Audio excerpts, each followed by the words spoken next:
देश की सियासत में दो सबसे बड़े गठबंधन एनडीए और इंडिया।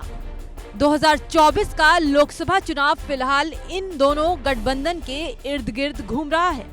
अब दोनों ही गठबंधनों की तरफ से तस्वीरों के जरिए शक्ति प्रदर्शन की जोर आजमाइश की गई, लेकिन अब वक्त जमीन पर ताकत दिखाने का हो चुका है और आज 6 राज्यों की 7 विधानसभा सीटों पर हो रहे उपचुनाव के साथ इसकी शुरुआत भी हो गई है। इसे विपक्षी गठबंधन इंडिया की पहली चुनावी परीक्षा के तौर पर देखा जा रहा है। साथ ही ये उपचुनाव सत्ता दल और विपक्ष दोनों के लिए सम्मान का प्रश्न बन गया है। सबसे दिलचस्प मुकाबला यूपी की घोसी विधानसभा सीट पर है। घोसी से कभी एसपी विधायक रहे दारा सिंह चौहान अब बीजेपी के उम्मीदवार हैं और सपा ने उनके खिलाफ सुधाकर सिंह को मैदान में उतारा है।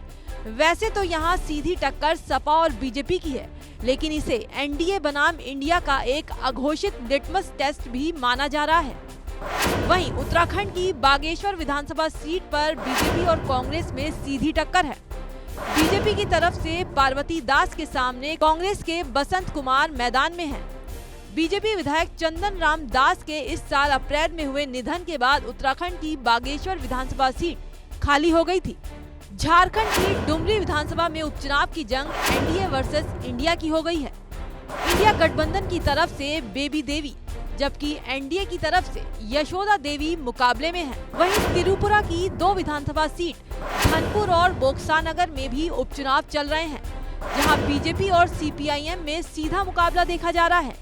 यहाँ कांग्रेस ने खुद को चुनाव से बाहर रखा है। इसके अलावा केरल की पुथुपल्ली सीट में भी आज मतदान चल रहा है।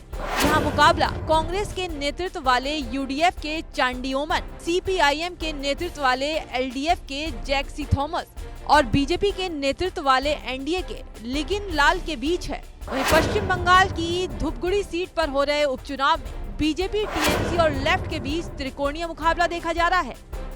माकपा ने यहां से ईश्वर चंद्र राय को मैदान में उतारा है। वहीं तृणमूल कांग्रेस ने निर्मल चंद्र राय पर दांव लगाया है। भाजपा से शहीद की पत्नी तापसी राव चुनावी मैदान में है। ये सीट भाजपा के विष्णु राय के निधन से खाली हुई है। बता दें कि 6 राज्यों की 7 विधानसभा सीटों पर हो रहे उपचुनाव को लोकसभा चुनाव 2024 के रिहर्सल के रूप में भी देखा जा रहा है। अब देखना यह है कि 8 सितंबर को होने वाली मतगणना के दिन यहां पर किसकी अग्नि परीक्षा रंग लाती है।